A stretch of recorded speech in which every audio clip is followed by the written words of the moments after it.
A Charlie Brown Thanksgiving, originally scheduled at this time, will instead begin right after the following CBS News special.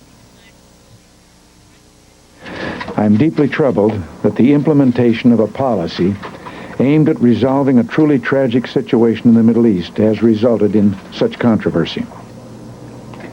A secret arms deal with Iran. Millions of dollars diverted, perhaps illegally, to the Nicaraguan Contras. A foreign policy and a White House in public disarray. This is a CBS News special report. The White House in turmoil. From CBS News headquarters in New York, here is Dan Rather. Good evening. Republicans and Democrats alike are calling it a crisis. Some call it a scandal, others a tragedy. Today's startling revelation that up to $30 million from the secret arms deal with Iran ended up in the hands of anti-government forces in Nicaragua, the Contras. But beyond that, there is a growing public perception that something is very wrong in the White House when it comes to foreign policy.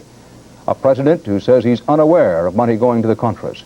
A president who says he knew nothing of the first arms shipments to Iran until after the fact. An administration split into competing camps. And perhaps most important, serious questions about who is running the foreign policy of the United States. And perhaps most troubling for President Reagan, today's developments are just the latest in a series of foreign policy setbacks. Bob Schieffer has more about that. We must not yield to the terrorist demands and invite more terrorism. We cannot reward their grisly deeds. We will not cave in. There has never been a question about where Ronald Reagan is coming from on foreign policy. He wants America to stand tall, whether the adversary is a terrorist or a superpower. But for this president, putting foreign policy ideas into practice has never come easy. A succession of advisors have come and gone. But the president has often been frustrated in foreign policy, and nothing has been more vexing than dealing with terrorism. I'm as frustrated as anyone. I've pounded a few walls myself when I'm alone about this. It is frustrating.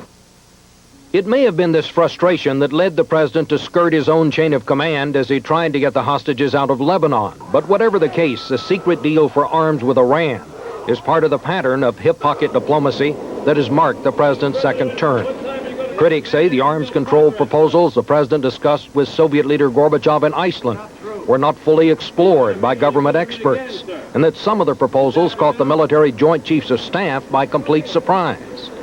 The so-called disinformation plan against Libyan leader Gaddafi, drawn up by the National Security Council, apparently caught most of the administration unaware, causing the State Department's top spokesman to resign in protest. Experts say opting for the unconventional route is often most tempting when dealing in the shadowy world of terrorism. But they point out such tactics carry an obvious danger. In beating the system, you do run the danger of avoiding the control and the checks that the system imposes, and things can get out of control. For Mr. Reagan, taking the unconventional route may also result in the worst political trouble of his presidency, because today in the White House press room, they were asking the kinds of questions that haven't been asked since Watergate. Exactly what did the president know, and when did he know it? And perhaps only the president knows the answer to that, because today he said in effect that he was just one of a growing Washington group, the expanding collection of government officials who claim they didn't know the full story on the secret arms deal with Iran. Dan? Thank you, Bob. In New York tonight, former United States Secretary of State Henry Kissinger, who is also a former National Security Advisor to President Richard Nixon. Dr. Kissinger is with us live. Good evening, Dr. Kissinger. What is the most important question right now? Well, the most important question is how the administration can organize itself to go on with the conduct of foreign policy and to seize the opportunities which until the end of the summer were within their grasp. It seems to me they have to restore leadership to the conduct of foreign policy, they have to get discipline into the administration. And then, in fact, we were in a rather strong negotiating position. We're still in a strong negotiating position. we are our own worst enemies, and fundamentally, the Reagan presidency can still be marked with very signal successes if we get our act together. Dr. Kissinger, do you believe that President Reagan did not know about the first arms shipments, and do you believe that he didn't know about the money going to the Contras? He has said he didn't know, and his credibility is extremely high, and I trust his veracity. Do you have any difficulty believing it? Well, I have difficulty believing that that Colonel Norris did this on his own. So I believe that they must have assumed that somebody in authority agreed with what they were doing. Does this have all the earmarks, Dr. Kissinger, one of those operations in which you say, in one way or another, go do what you have to do, man, go do what I want you to do. If you get caught, you're on your own and I'll have to drop you. Except that is not the president's style. I believe he genuinely did not know. I believe also that Admiral Poindexter and Colonel Norris thought they were carrying out the general philosophy of the administration. And I think the basic problem is that this administration has fragmented itself into a group of self-willed departments, agencies that operate more or less on their own and then hope that the president will pull them out because of his popularity in case of a crisis. And sooner or later this was going to run into difficulties.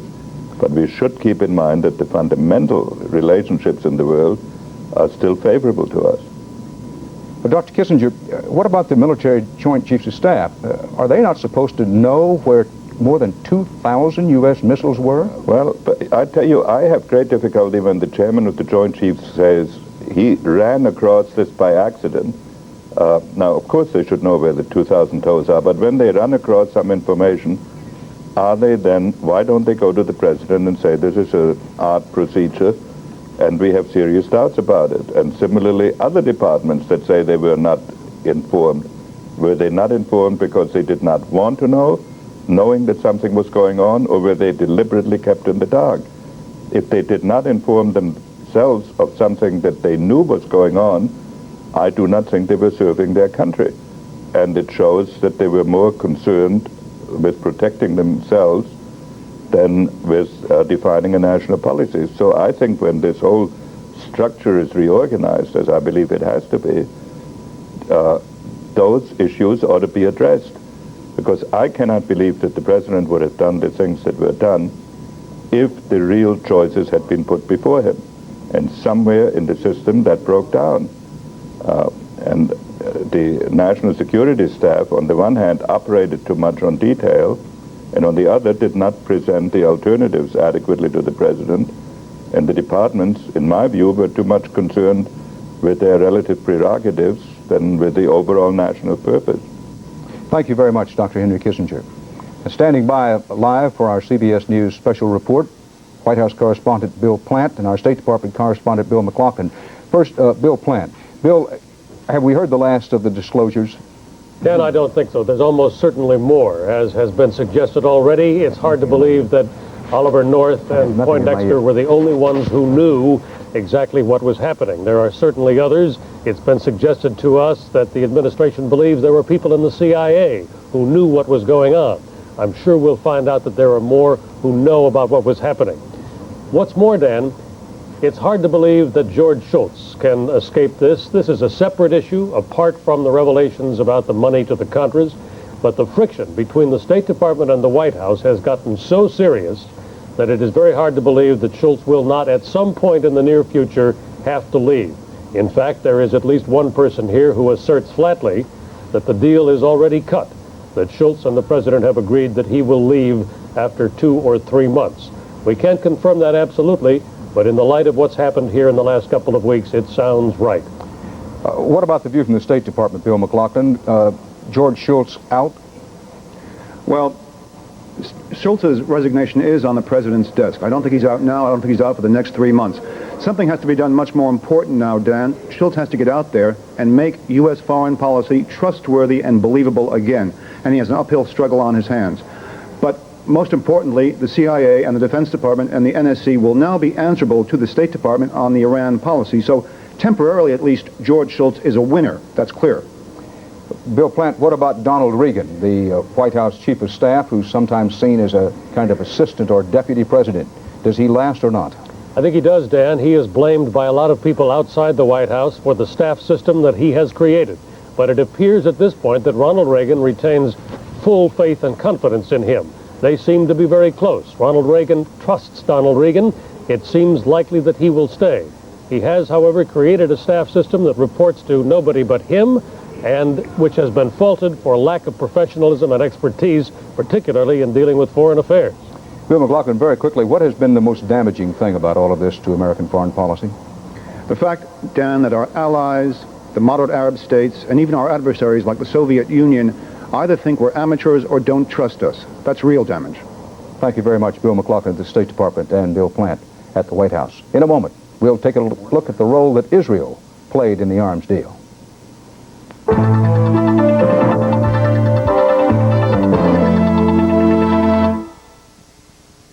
I can't believe you talked me into this. Admit it. It's just too good to resist. You're right. So, what's it called? Fruit and... Forget the fiber and fruit and fiber. You're gonna love it just for the taste. Only Fruit and Fiber has all these lush combinations, overflowing with sweet fruit, fresh, crunchy nuts, and surrounded with the highest fiber flakes. This is the greatest. You're gonna love it just for the taste. Post Fruit and Fiber cereal. Tastes so good you forget the fiber. Sometimes your skin gets so dry you can scratch the word dry right on your hand. And the drier your skin, the more you need Vaseline Intensive Care Lotion. It soothes and starts healing dry skin on contact. That's today's Vaseline Intensive Care. A waxy stick for chapped lips? Wax is for candles. Vaseline lip therapies for lips. It's better because it covers more completely. It not only heals, it helps prevent chapping. With Vaseline lip therapy, you may never get chapped lips again. The last thing U.S. allies in the Middle East want to hear is that the U.S. sent arms to Iran, and Israel's involvement only makes matters worse. That could be why Israel did its best today to distance itself from this whole deal. Don McNeil reports. By helicopters late at night and by cars, Israel's top political and military leaders gathered at the Prime Minister's office, a crisis meeting generated by the startling news from Washington. It forced the government here to admit for the first time that it had sold defensive arms and parts to Iran upon the request of the United States. But then Israel washed its hands. The payment for this equipment was made directly by an Iranian representative to a Swiss bank in accordance with instructions from the American representative. These funds did not pass through Israel. The government of Israel was surprised to learn that supposedly a portion of these funds was transferred to the Contras. Don, what impact is this going to have on the future of U.S.-Israeli relations? The first major concern here, Dan, is about President Reagan. Israelis are now wondering if he will be able to function as generously as he has in the past towards Israel. He has been a great friend of Israel. They're worried about if he will be able to continue in that role. Secondly, they're worrying very much about losing Secretary of State George Shultz, also a friend of Israel. Thirdly, and more practically, I think, they're worried about Congress, which is why they're saying tonight they did not touch that money, because if they had, they would have been legally in contravention of the U.S. Congress. So they're worried right now also about future military aid, future arms deals. They have a deal right now to sell up to 15 Kafir jets to Honduras. That's in the pipelines, but it needs U.S. approval. They're worrying if deals like that will go on as smoothly and as quickly as they have in the past. Thank you, Don McNeil. In any congressional investigation of the arms deal, two senators will play important parts, and they are with us live tonight from Washington. Democrat Sam Nunn, who will head the influential Armed Services Committee in the new Senate, and Republican Dave Durenberger, who is chairman of the Intelligence Committee in the outgoing Senate. First, Senator Nunn, do you believe that Colonel North was the only person who knew what was going on? Well, from what Attorney General Ed Meese said today, the answer to that is no, he was not the only one. Admiral Poindexter evidently knew, and perhaps some other people knew. The question is how direct that knowledge was, whether they really knew all the facts or whether they knew only a partial story. But he was not the sole operator in my view. Do you believe President Reagan when the president says he didn't know? I have no reason to have anything but trust in the president. I think it's unfortunate when he does not know something like this that's this important, but certainly I have no reason not to believe the President of the United States. Senator Durenberger, you're head of a committee that has given new oversight authority, was given new oversight authority several years ago. What happened? Clearly you didn't oversee it. Well, there's two ways to look at oversight. One is it's an opportunity for the president in advance to get some outside advice. In this case, he didn't take advantage of that opportunity. But the second thing the oversight system does is it sets off an alarm system. And in this case, I think that alarm system went off, and we are now in the process of finding out exactly what went wrong, and the president is in the process of learning something about the value of congressional oversight. Senator Durenberger, do you believe that the president didn't know, that his White House Chief of Staff, Donald Regan, didn't know, that the military Joint Chiefs of Staff didn't know that we were shipping thousands of missiles to the Iranians? I believe the president didn't know, and I believe most of the people that you named didn't know. Some of them may not have had reason to know or even ask questions. But I think Ollie North is not a Lone Ranger. I don't think he was operating strictly on his own, and I think there are still some undisclosed sources that gave him at least an amber light on this operation, if not a green light. Senator Nunn, are you concerned that the military Joint Chiefs of Staff didn't know about this, or do you think they didn't know? Well, I think that from everything I know, they did not know. The question is one of who should have known if they had been diligent in the exercise of their duty. I think we have to distinguish, though, between the delivery of money to the Contras, which the president clearly declared he did not know, and the question of delivery of missiles to Iran, which the president declared forthrightly that he did know. Senator Nunn, can you in any way talk to Colonel North? It seems to me he's the person, his claim, knows all the answers. Why not get him up, ask him the questions, and get the answers? Well, Chairman Durenberger here has got the reins until January in terms of the Intelligence Committee. It's my hope that he will work with incoming Chairman Dave Boren, and the Intelligence Committee will do a very thorough study of this beginning, I think it's already underway. The Armed Services Committee will help wherever we can. I don't think we're the committee of primary jurisdiction. Is he untouchable, Senator Durenberger, because he worked at the White House? No, he's not. It may be that he gets some advice of counsel that'll make it more difficult for us, but I think we intend to talk to Ali as well as a lot of other people who've been involved in the Iranian situation and those that have been involved with regard to Nicaragua. What is the most damaging thing that has happened to U.S. credibility in foreign policy? It is the way in which the policy is set, the way in which the president makes decisions, and whether he makes all the decisions. And that's also the good news, because you can turn this thing around if this president makes it clear for what he's going to take responsibility and who is going to be responsible for a lot of the other things that he can't take responsibility for. Senator Nunn, what about all the laws that apparently have been violated in this? Do you expect someone to face criminal trial as a result of this? Well, this is going to be a very important investigation by Attorney General Meese. It seems to me that clearly the law of Congress that says that non-lethal or lethal aid should not be delivered to the Contras has been broken. That doesn't carry with it, as far as I know, criminal sanctions. There's another law here that says that U.S. taxpayers' money should not be used for purposes that are not authorized. The question here is, Dan, whether this was U.S. money or not, or whether it was Israeli money, and that would turn on the question of whether Israel was our agent or whether they were an independent contractor. So the Attorney General has got his hands full, and I hope he will conduct a thorough and very independent and objective investigation.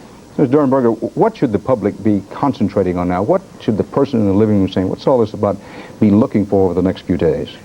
I think the way the president handles this, and Sam and I both saw it this morning at the White House. This president is not only concerned about the past, but he's deeply concerned about the future. And he's not only concerned about himself, but he's concerned about how America is perceived in all of this. He acted with more than appropriate openness in taking all of this to the American public. If he continues that process, and if he's also open with the Congress on future policies, I think he'll get over this fairly quickly. Quickly, Senator Nunn, do you agree the president's been all that open and forthcoming? No, I think what we've had here is creeping candor, and I hope that it will all come out now, and we'll put all the facts in their proper perspective. I also believe he's got to quickly take action to say that the National Security Council will not be engaged in operations. And I think he's got to clearly designate if Secretary Shultz is going to stay. He's got to say clearly that Secretary Shultz can speak for this administration in foreign policy. We cannot afford a vacuum in foreign policy for the next several months. Thank you, Senators. Thank you. Standing by on Capitol Hill is our veteran CBS News correspondent, Phil Jones. Phil, is the question in Congress whether the government is paralyzed when it comes to foreign policy?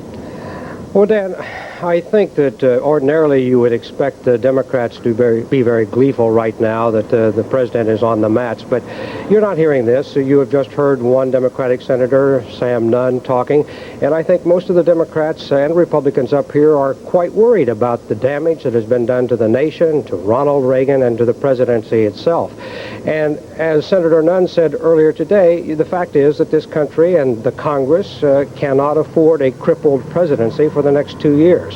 As far as Republicans are concerned, they're disappointed, they're furious, they're devastated, because many of them have been noticing this, what they think is an arrogance building within the Reagan administration on defense and foreign policy matters for quite some time. They have been warning that this arrogance could lead to some major scandal. And quite frankly, what you have here is just sort of the ultimate in what many of these people have been seeing for quite some time since Ronald Reagan came into the White House. The Reagan presidency has continually gone sort of around Congress. They have not come up and consulted before most of the major operations were launched.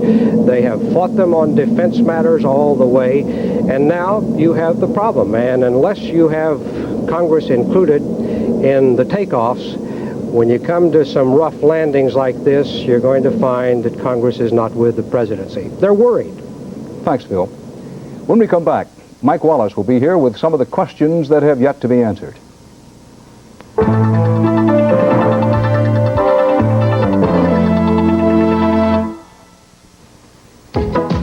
Staying fit takes two kinds of exercise. Exercise for your outside and exercise for your inside with Kellogg's Bran Flakes. Kellogg's Bran Flakes are loaded with fiber to exercise your insides as only fiber can. Plus, Kellogg's is the only Bran Flakes that gives you a full day's supply of iron in each delicious bowlful. So if you plan to stay fit, don't just go halfway. Get Kellogg's Bran Flakes. They help keep you fit inside. I live naturally, always have. So, when my doctor said Metamucil keeps you regular naturally, I gave it a try. Metamucil's fiber is my doctor's choice. It's a true natural laxative. So these days, I'm my regular self, thanks to Metamucil. Trust is a delicate thing, not easy to come by. So knowing more doctors trust Metamucil makes me feel better than ever. Natural fiber Metamucil. It's tried, true, and trusted. One of the many unanswered questions in this whole story is what happened to the money said to have been funneled to the Contra rebels. The leader of the largest Contra army, Adolfo Calero, says he doesn't know anything about that money. We know absolutely nothing about the money that has been referred to today. I am denying that we have received this money or that we have used this money that is being talked about. A Contra leader who is a close friend and a confidant of Lieutenant Colonel North, whose name has played such a role in this very bizarre development of arms to Iran, money laundered through Swiss banks, and allegedly, supposedly, reportedly reaching the Contras. Mike Wallace has been looking into the background of this man, this Lieutenant Colonel Oliver North. Mike? Dan, the shadowy figure we've been hearing about at the center of today's extraordinary revelations is Oliver North, a Marine lieutenant colonel seldom photographed, never interviewed, a Reagan true believer who today was fired from his job at the Reagan White House. Who is Oliver North? A Naval Academy graduate in 1968, North chose the Marine Corps. He fought in Vietnam and was decorated there. He came to the White House staff in 1981 as an aide to Robert McFarlane, then the president's national security advisor. In 1983, he did most of the White House staff work for the invasion of Grenada. Later that year, he planned and supervised the mining of Nicaraguan harbors by the CIA.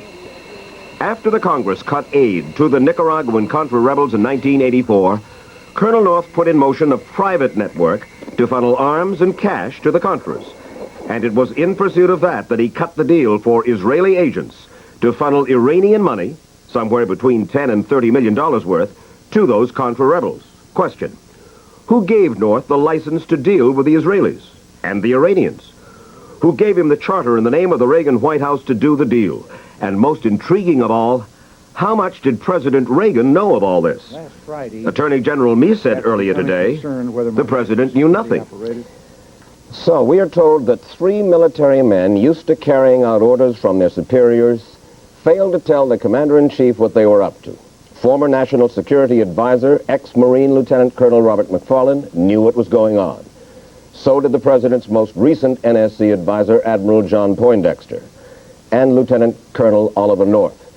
He was the action officer dubbed the gun runner in the basement of the White House. The Attorney General said today that he is waiting for all the facts before he makes a judgment. It would seem that Oliver North is the man with many of those facts, and he was hung out to dry today by the Reagan White House. His facts, his public testimony, is what the country is now waiting for. Thank you, Mike.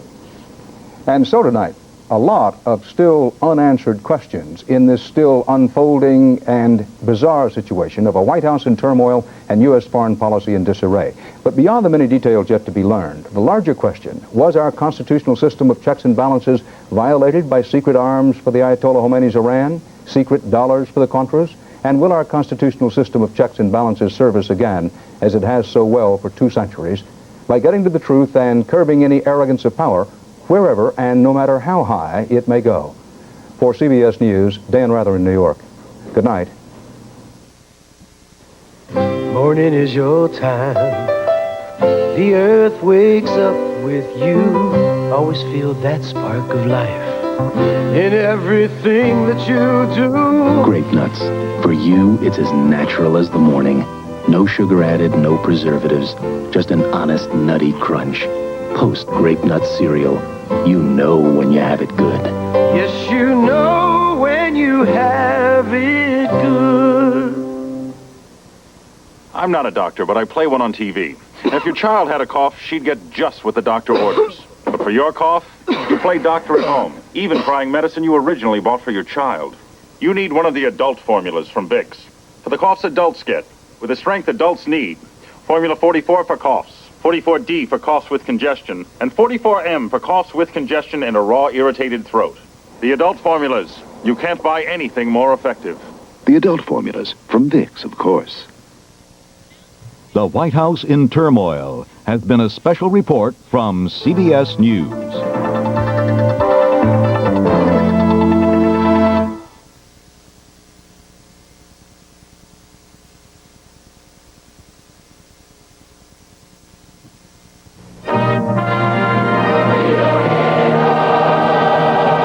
I'm Benno Schmidt, president of Yale University. One of the important early actions of the first Congress was the drafting and submission to the states of the first 10 amendments to the Constitution, known as the Bill of Rights.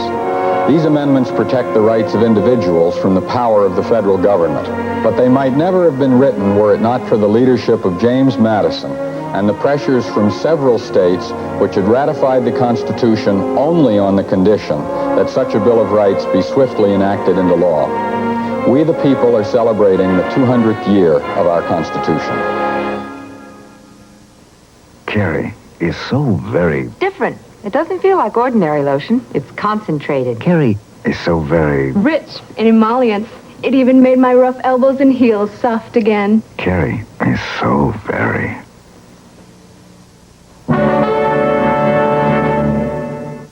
Because of the preceding CBS News special, the Bugs Bunny Thanksgiving Diet will not be presented this evening. Instead, stay tuned for a Charlie Brown Thanksgiving. Next on CBS. Experience the supernatural. A TV image so lifelike, it fills the room with its presence. With stereo TV sound and CompuFocus video optics. The Panasonic Omniseries Color TV. It's a phenomenal experience. Mommy. From Panasonic, just slightly ahead of our time.